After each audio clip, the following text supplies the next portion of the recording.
Hard to believe it's been 10 years since Superstorm Sandy devastated parts of New York, and it's not just people still rebuilding. News 12's Veronica Jean Seltzer is looking back at how the Hudson weathered that storm. So VJ, what did you learn?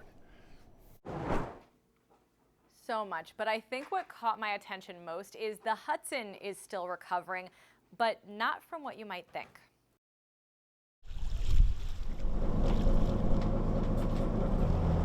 Get ready. It's a special place. A place John Lipscomb has the privilege of knowing more deeply than many of us ever will. I learned to sail right down there at Nyack. He grew up on the Hudson. And now, for more than 2 decades, he's captained the R. Ian Fletcher, most recently with first mate Batu by his side. They travel about 5,000 nautical miles a year, searching out polluters for nonprofit Riverkeeper. It's changed everything for me.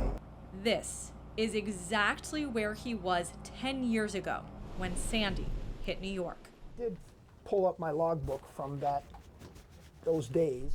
Those days, by Lipscomb's calculations, the best way to protect the boat was staying on board all night at Westerly Marina in Ossining, where it got windy. So much that I couldn't walk on the dock, I had to crawl. But the boat made it.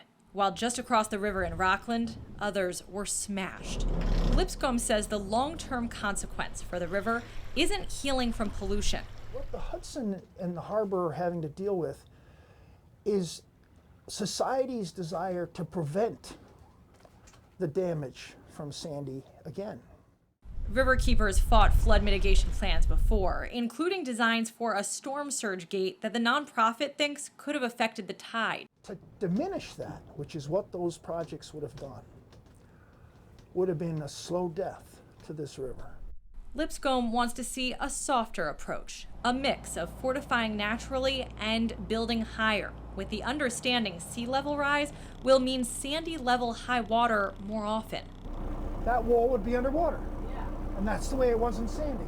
There are always new plans to review, but Lipscomb says he'll keep doing his best to work for the river, because while people may call it the mighty Hudson, it can't defend itself. Veronica Jean Seltzer, News 12.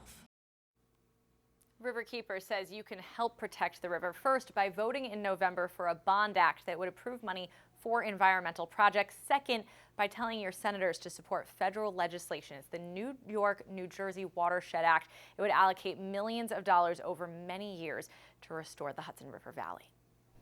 All right, be sure to